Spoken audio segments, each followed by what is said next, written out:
사도행전 13장. 사도행전에서 가장 중요한 장 중에 하나가 아마 13장일 겁니다. 그래서 결국에는 사도행전이 기록된 이유, 이게 선교에 대한 부분이거든요. 결국 교회가 생성되어서 그 교회가 마지막에 무엇을 할 것인가, 어디로 갈 것인가, 이것에 대한 분명한 이야기를 하고 있습니다. 그 당시 초대교회뿐만 아니라 오늘날도 동일하죠. 그래서 교회에서 하는 일들이 여러 가지 나왔죠. 특별히 유무상통한다든가, 네 것 내 것이 없이 함께 하는 것들, 또 여러 가지 문제들을 어떻게 해결했는가. 그런데 결국엔 궁극적으로는 뭘 하기 위해서 교회가 존재한다고 이야기하냐면 바로 선교를 하기 위해서 존재한다. 즉 오늘날은 예수 그리스도께서 우리 안에 살아계시니까 우리도 역시 교회라고 성경은 말하거든요. 네가 교회다. 여러분 자체가 교회입니다. 그 교회가 해야 할 일이 뭐냐? 궁극적으로는 선교라고 이야기합니다. 그래서 그러면 전도하고 선교하고 어떻게 다릅니까? 이렇게 물어보는 분들이 상당히 있는데 그건 간단하게 구별할 수 있죠. 전도는 예수 그리스도의 복음을 전하는 것이고 선교도 동일하게 예수 그리스도의 복음을 전하는 거지만 선교는 타문화권에서 복음을 전한다는 그 차이가 있습니다. 전도는 내 주변의 사람들, 같은 민족, 이 사람들에게 복음을 전한다면 선교는 타문화, 즉 다른 나라, 다른 민족, 다른 언어의 사람들에게 복음을 전하는 것이죠. 그래서 오늘 본문에서 보면 안디옥 교회가 그 역할을 합니다. 안디옥 교회가 이제 최초로 세워진 이방인 교회잖아요. 유대인들이 아니라 이방인들로 구성된 교회죠. 그 교회에서 지도자들 중에서 성령이 따로 세우죠. 사람들을. 선교사를 세우는 거죠. 선교사를 세워서 바나바와 바울을 파송하는 그런 일을 합니다. 그래서 굉장히 기념비적인 사건이잖아요. 결국엔 교회가 전 세계를 향하여서, 모든 민족을 향하여서 나아가는 그런 시점이 되는 겁니다. 그러면 구약에서는 이전까지는 선교가 없었냐? 그렇지 않죠. 아브라함을 부르신 이유가 뭡니까? 너로 말미암아서 복의 통로가 돼가지고 모든 민족을 복받게 하는 거잖아요. 모든 민족, 전 세계 모든 사람들에게 복받게 할 것이다. 예수 그리스도 즉 복음을 그들에게 증거하게 할 것이다. 이런 어떤 모습이기 때문에 실제로 구약 곳곳에 선교에 대한 이야기들이 나와 있는 거죠. 하나님의 마음이죠. 하나님의 마음. 그래서 하나님께서 이스라엘 백성들을 택하신 이유가 바로 이 이스라엘 사람들을 통해서 하나님의 나라, 하나님의 복이 온 민족, 온 열방에 증거되기를 간절히 원하셨다는 거죠. 근데 어떻습니까? 이스라엘이 그걸 거부했죠. 늘 선민의식에 사로잡혀 있었습니다. 자기들만 구원받으면 된다. 이방인들은 다 죽어도 된다. 이방인은 개돼지이기 때문에 그냥 함부로 죽여도 상관없다. 그냥 지옥 가는 것이 당연하다. 이렇게 생각했죠. 그래서 늘 이스라엘 백성들이 징계를 받고 심판을 받고 어려워했습니다. 결국 하나님의 궁극적인 선교 사역에 대해서 전혀 이해를 하지 못했죠. 늘 자기들, 자기 가족들, 자기 민족 이렇게 살다 보니까 그렇게 된 건데요. 어쨌든 이 안디옥 교회를 통해서 선교사가 파송되고 복음이 증거되게 됩니다. 그런데 가만히 보면 이 선교의 모든 과정들이 성령께서 하셨다는 사실을 알 수가 있습니다. 그래서 성령 행정이라고 하잖아요. 2절에도 보면 성령이 이르시되 내가 불러시키는 일을 위하여 바나바와 사울을 따로 세우라. 먼저 말씀하셨어요. 따로 세우라. 지금 한창 안디옥 교회가 부흥하고 있고 그 안에 지도자들이 있었다고 지금 이야기하거든요. 근데 거기서 2명이나 빼가지고 선교사로 파송한다. 이거 보통 일은 아니었을 겁니다. 이제 한참 이제 잘하고 있는 시점이니까 지도자가 굉장히 필요했거든요. 교사가 필요했고. 근데 하나님께서 성령을 통해서 2사람을 선교사로 파송합니다. 그래서 누구를 파송할 것인가? 이것도 분명하게 지정을 해주셨습니다. 또한 4절에 보면 두 사람이 성령의 보내심을 받아 실루기아에 내려가서 거기서 배를 타고 구브로에 가서, 구브로가 이제 그 옆에 있는 사이프러스라고 요즘은 그러는데 구브로라고 섬이 있는데 선교지까지 지정을 해주십니다. 또한 9절에 보면 바울이라고 하는 사울이 드디어 바울이라는 그런 이름이 나오죠. 사울에서 바울로 이름이 바뀝니다. 성령이 충만하여 그를 주목하고, 즉 어떤 사역을 할 것인가, 누구를 만날 것인가, 이것도 다 성령께서 지정해 주셨다는 것을 알 수가 있습니다. 굉장히 중요한 의미이죠. 저도 이제 선교사로 살 때 내가 불러시키는 일을 위하여, 이것 때문에 제가 선교사로 갔거든요. 제가 대학원, 충남대 대학원 생활을 했었고, 그다음에 한국에너지기술연구소라고 거기서 이제 연구를 하고 있었는데, 어느 날 갑자기 하나님께서 저를 부르셨습니다. 저는 전혀 선교사 될 생각이 없었죠. 그런데 하나님께서 저를 부르셔가지고 너의 인생의 가운데 토막인 30, 40대를 젊은이들을 위해서, 대학생들을 위해서 사용하고 싶다, 이렇게 말씀을 하시는 것 같았습니다. 뭐 음성이 막 들렸던 건 아닙니다. 마음에 감동이 된 거죠. 그래서 고민을 많이 했습니다. 저는 공부도 굉장히 좋아했고 또 복음을 전하는 일도 굉장히 열심히 있었는데 이 두 가지 중에 하나를 선택해야 했습니다. 근데 하나님께서 계속해서 감동을 주시는 거예요. 그래서 아, 그렇구나, 나를 부르시는구나. 대학생들을 위해서, 그 당시에는 대학생들도 굉장히 중요한 사역 대상이었잖아요. 지금도 역시 마찬가지입니다. 지금은 거의 미전도 종족이라고 하는데 한 3% 정도 보고 있습니다. 100명 중에 3명이, 대학생 중에 100명 중에 3명이 크리스찬이라는 거죠. 그만큼 이제 낮아지긴 했는데 어쨌든 그 일들을 시키기를 원하신다. 그래서 제가 감동을 받고 내려왔습니다. 내려와서 다 때려치우고 내려와서 말씀드렸던 기억이 있는데, 어쨌든 그런 과정, 그래서 성령께서 대학생들을 살리기를 원하신다. 그것에 제가 응답을 했고요. 또 어디서 할까요? 광주 출신이었기 때문에 광주가 편했죠. 그래서 광주에서 하려고 마음을 먹었는데 또 저를 필리핀으로 그때 부르셨습니다. 마치 구브로로 두 사람을 부르셨던 것처럼 필리핀에서 대학생들을 위해서 사역을 해달라, 이 부름을 받았죠. 먼저 아내가 가 있었고 간사로, 지시 간사로, 저도 이제 같이 가서 대학생 사역을 하게 됩니다. 그래서 한국 유학생들이 상당히 많았고요. 그 유학생 사역을 담당했고, 또 나중에는 필리핀 대학생들, 또 중국 유학생들이 꽤 많습니다. 중국 유학생들 사역까지 이렇게 저희들가 하게 됩니다. 그래서 하나님께서 성령을 통해서 어디로 갈지도 지정해 주신 거죠. 또한 바울에게 성령 충만하여 사람들을 만나게 하시는, 사람들을 붙여주신다는 이야기를 하는 거잖아요. 근데 저도 중국인 사역을 시작할 때, 중국 유학생 사역을 시작할 때 참 막막했습니다. 한국 유학생들은 이제 커뮤니티가 어느 정도 있으니까 저희들도 이제 거기 가서 선교를 할 수 있었고, 뭐 필리핀 사람들이야 맥도날드 가면 엄청 많습니다. 그래서 거기 가서 딱 자리 잡고 있으면 한국인이기 때문에 다가옵니다. 다가오기도 하고 제가 가면 반겨줍니다. 그래서 사역을 했었고, 중국 유학생 사역은 어렵더라고요. 안 보여요, 사람들이. 유학생들이 안 보이는데 하나님께서 FEU라는 대학의 부총장을 알게 하십니다. 그래서 엘리자베스라는 분인데 그분을 이제 제가 컨택을 하게 되고, 크리스천이거든요. 그분이 저에게 그 FEU라는 대학에 출입증을 줍니다. 필리핀 같은 데는 출입증이 다 있고요. 카드라고 해서 경비들이 다 총을 차고 학교를 지킵니다. 아무나 들어갈 수가 없습니다. 그래서 거기를 제가 출입할 수 있는 그런 허가를 받고요. 그다음에 심지어는 자동차까지 들어갈 수 있도록. 학교가 너무 좁기 때문에 파킹하기가 쉽지 않습니다. 거기가 다 허락을 해주셨어요.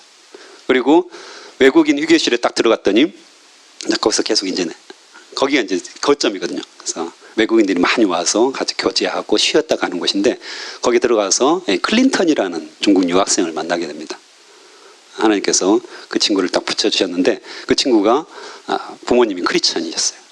그래가지고 급격하게 친해졌고 그 친구를 통해서 수많은 중국인들을 이제 접촉하게 하시는 거죠. 데려와라. 데려오면 밥 사주고 또 같이 이야기하고 그러면서 중국 사역들을 하게 됩니다. 그러니까 성령께서 군데군데 엘리자베스와 클린턴과 수많은 사람들을 붙여주시는 거죠. 제가 기도하고 주님 앞에 나아갔을 때 처음에는 너무 막막하고 어디서부터 어떻게 해야 될지를 모르는 상황인데 성령께서 저를 인도해 가시는 이게 이제 선교의 사역들이거든요. 여러분 전도하다 보면 그런 일들 경험하잖아요. 하나님께서 성령을 통해서 사람을 붙여주신다는 그런 생각들을 하게 됩니다. 우연히 대부분 우연이죠. 우연히 만나게 하시고 준비된 사람들을 붙여주셔서 그 사람들을 통해서 함께 중보하고 같이 협력해서 동역하는 그런 일들을 하는 거거든요. 그러면 우리는 뭐 해야 됩니까? 우리는 뭐 해야 됩니까? 그것도 성경에 잘 나와 있습니다. 따로 세우라 하니까 3절에 보면 같이 읽어볼까요? 3절 시작. 이에 금식하며 기도하고 두 사람에게 안수하여 보내니라. 아멘. 파송을 하는 겁니다. 파송. 그렇죠? 선교회는 가는 선교사가 있고 보내는 선교사가 있죠. 기도하고 함께 동역하고 헌금을 통하여서 선교 헌금을 통하여서 서포트하는 그런 사람들이 있는 거죠. 그래서 국내에 남아 있는 사람들은 안디옥에 남아 있는 사람들은 기도함으로 안수하고 함께 동역했다는 것을 우리가 알 수가 있습니다. 그래서 동역자가 늘 필요한 거죠. 동역자가 필요하죠. 그래서 선교사가 보내놓고 바울과 바나바를 보내놓고 너희들끼리 알아서 해라 이게 아니었죠. 안디옥 교회가 끊임없이 이들을 위해서 기도하고 함께 동역했음을 우리가 알 수 있습니다. 1, 2, 3차 보통 이 선교여행 전도여행, 바울이 전도여행이 있다고 이야기를 하죠. 물론 4차를 이야기하시는 분도 있습니다. 로마에 간 이야기. 근데 보통 그 숫자에 플러스 1을 합니다. 그래서 1차에서는 2년간 사역을 합니다. 2차에서는 3년간 사역을 합니다. 그리고 3차에서는 4년간 사역을 합니다. 실제로. 역사학자들이 성경을 조사해 보니까 그 정도 플러스 1 하면 더하기 1 하면 그 정도의 연수 동안 사역을 하는데 굉장히 오랜 기간이잖아요. 물론 이 바울이 텐트 메이커라고 합니다. 그래서 그 천막을 짓는 군대 천막 있잖아요. 군대 천막을 짓는 업이 있었다고 직업이 있었다고 이야기를 합니다. 근데 그걸로는 충분하지 않았습니다. 그래서 안디옥 교회가 계속해서 기도로 물질로 서포트를 했고요. 또 계속 가는 곳곳마다 교회가 세워졌잖아요. 그 교회들이 바울의 선교 사역을 도왔음을 우리가 알 수가 있습니다. 이제 이 사도행전의 그 전도여행, 선교여행을 통해서 교회들이 생겨나고 그 교회들을 격려하고 세우기 위해서 서신서를 보내잖아요. 그래서 바울이 쓴 서신서는 대부분 교회에 보냈죠. 그래서 교회가 제대로 교회다운 모습을 회복하고 또 선교의 일들을 담당하도록 하기 위해서 쓰여져 있기 때문에 그 이야기들을 계속하고 있습니다. 나를 도우라 이러죠. 나와 함께 동역하자. 함께 하자. 이렇게 이야기를 하죠. 저도 이제 필리핀에서 또 그랬고 지금도 이제 뭐 선교의 삶을 살잖아요. 그래서 대학생 선교회에서 살기 때문에 그때도 서포트를 받았고 지금도 이제 후원을 받고 삽니다. 근데 그때야 지금은 차이점은 좀 있습니다. 한국 사람들은 그 의식이 좀 있어요. 그래서 선교사 외국에 나가서 선교하면 굉장히 대접을 해줍니다. 후원이 엄청 올라가요. 근데 한국으로 딱 돌아오니까 똑같은 일을 하고 있는 거잖아요. 저는 똑같은 일을 하지만 후원이 확 떨어집니다. 그래서 기도하는 사람들도 많이 떨어지는 거죠. 제가 이제 1년에 4번을 기도 편지를 씁니다. 분기별로 한 번씩 꼬박꼬박 쓰거든요. 그래서 4번을 쓰면서 이렇게 편지를 보내는데 그럼에도 불구하고 신실하게 지금 20년 넘었는데도 신실하게 늘 기도 함께 해주시고 물질로 동역하는 분들이 있어요. 20년이면 짧은 세월이 아니거든요. 근데 정말 신실한 분들이 있어요. 그분들은 저와 함께 동역한다는 그런 의식들을 가지는 거죠. 당신만 거기에 보내는 것이 아니라 내가 함께 기도하고 함께 중보하고 함께 당신과 이 일들을 담당하고 있습니다. 물론 열매도 그분들이 누려요. 제가 복음을 전하고 사람을 양육하고 그 사람들을 파송하고 이런 일들을 하는 이 모든 열매들이 있잖아요. 복음의 열매들이 있는데 함께 동역한, 함께 기도하고 후원한 그분들도 동일하게 그 열매를 맺는다는 거죠. 하나님께서 다 기억하시죠. 하늘 창고에 이미 다 기록된 일이죠. 그래서 아마 천국에 가면 그런 분들이 저는 선교의 일을 한 적이 없는데요. 선교사로 나가본 적이 없는데요. 아니다. 네가 선교사와 함께 기도하고 그들을 서포트하고 후원한 거, 이 모든 것들이 내가 기뻐하는 선교의 일이었다. 이렇게 말씀하실 거라고 저는 확신합니다. 네. 그래서 이 안디옥 교회 이분들이 계속해서 기도하고 함께 동역했다는 사실들을 우리가 기억했으면 좋겠습니다. 그것이 굉장히 중요합니다. 그래서 제가 우리 교회에 와서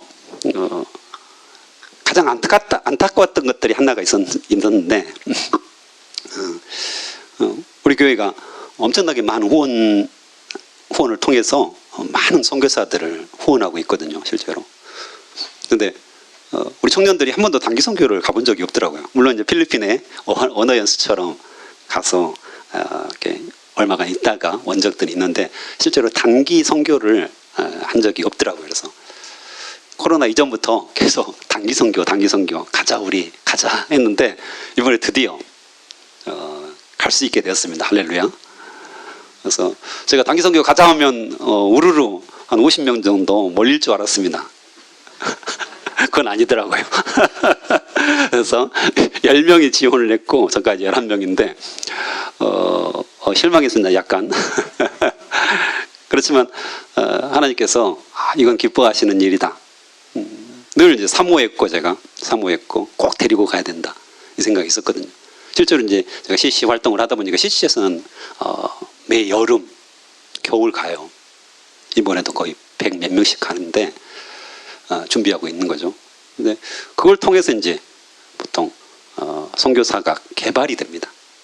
단기 선교를 간 사람들이 나중에 스틴트라고 1년 정도 휴학하고 선교지에 가서 선교사들 돕고 함께 선교하고 다시 돌아와서 직업을 갖는 뭐 이런 스틴트라는 프로그램들이 있고요. 그다음에 이제 장기 선교사 이렇게 되거든요. 그래서 와 보라 봐야지 하나님께서 뭘 하시는지를 알 수가 있거든요. 젊은이들이 자꾸 가봐야지 결국 교회의 궁극적인 목적은 선교구나. 이걸 하나님께서 가장 기뻐하시는구나. 하나님께서 이걸 위해서 나를 세우셨구나, 부르셨구나, 크리스찬이 되게 하셨구나. 이걸 알 수가 있는 거거든요. 그래서 이 단기 선교라는 것은 굉장히 중요한 의미가 있습니다. 그래서 동일하게 저는 우리 청년들이 가긴 하지만 우리 광산교회 전체가 이 필리핀 단기 선교를 준비해야 된다고 생각합니다. 함께 기도하고 함께 동역하고 함께 이 일들을 위해서 힘쓰고 그래서 여러분들이 많이 기도해 주시면 감사하겠습니다. 동역도 해주시고 기도도 해주시고 내일 좀 발표를 하려고 했었는데 지금 준비가 충분하진 않습니다. 그래서 목사님께서는 내일 발표했으면 좋겠다. 그래서 원래 저희가 이제 8일 날 다음 주 금요일 날 발표하려고 이렇게 준비해서 이렇게 어떻게 우리가 사역할 것인지 같이 동역해 주십시오 이렇게 하려고 했는데 목사님께서 어제는 너무 늦지 않냐 이렇게 말씀하시는데 그래서 내일 했으면 좋겠다 했는데 저희가 준비가 충분하진 않아서 다음 주에 하려고 하는데 어쨌든 뭐 인간적인 눈으로는 뭐 한 달밖에 안 남았기 때문에 짧을 수도 있지만 하나님께서 저는 하시리라고 믿습니다. 그래서 필리핀 단기 선교를 통해서 우리 교회가 모든 집사님들이 선교에 대한 마인드, 그렇죠? 내가 함께 해야 되겠구나. 나도 선교의 마음들을 가지고 하나님의 마음을 품어야 되겠구나. 그것이 굉장히 중요하다고 저는 생각합니다. 그래서 사도행전 13장 너무 중요하죠. 교회의 궁극적인 목적이 선교다. 나는 어떻게 선교할 것인가? 나는 어떻게 선교를 도울 것인가? 우리 여기 있는 한 분 한 분 모두에게 해당되는 이야기라는 겁니다. 그냥 선교는 선교사가 하는 거고 나는 여기서 교회 생활 잘하면 되지, 이 정도가 아니라 같은 마음 같은 뜻을 가지고 기도하고 동역하는 것들, 이것을 하나님께서 기뻐하신다는 사실입니다. 그래서 당장 오늘 기도하시면 됩니다. 여러분이 알고 있는 선교사님을 위해서 기도하시면 되고요. 나는 아는 선교사가 없다, 그러면 우리 청년들이 필리핀 단기 선교 간다더라, 이들을 위해서 내가 기도해야 되겠다, 작정하고 기도해야 되겠다, 새벽마다 기도해야 되겠다, 그러면 되는 겁니다. 하나님께서 가장 기뻐하실 만한 일이라는 것입니다. 함께 기도하시겠습니다.